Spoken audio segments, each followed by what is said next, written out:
Chinese media recently reported on the lack of a bidding process for suppliers of China's railway industry. Contracts are being directly awarded to suppliers who rely on their connections with officials.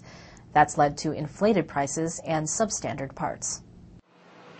According to the state-run media, part of China's high-speed rail network were not purchased through open bidding, but instead through suppliers directly appointed by the regime. Many of these suppliers have links with officials in the railway ministry or other parts of the administration.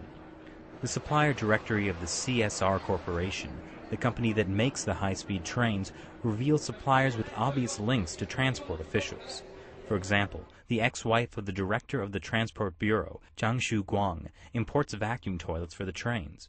The chief of one university in Zhejiang says many industries in China are controlled through personal relationships with high-level communist officials, known as princelings. They practically inherited their positions through their family connections and control large parts of Chinese industry and government. His identity is withheld for his protection. The railway ministry is just a big pile of corruption. All finances of China are in the hands of princelings. It's the third-generation descendants of those communist leaders of the Yan'an period. Every financial transaction they do involves hundreds of millions of yuan. The current abundance of wealth in Beijing is because of them. This reliance on personal relationships, rather than competition and bidding between suppliers, has led to China's trains being produced at sky-high prices.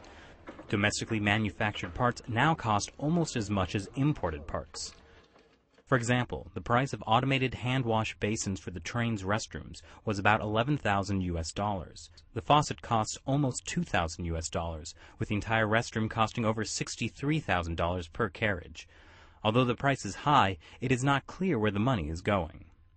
Former Vice President of Automation Division of the ABB Group in Germany, Wu Wenxin, says this poor regulation leads to poor quality parts and a loss of public funds.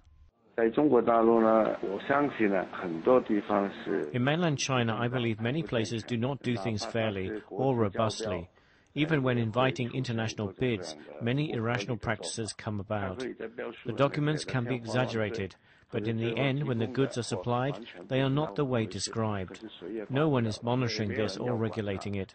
This is what brought about the serious quality problems with the high-speed rail.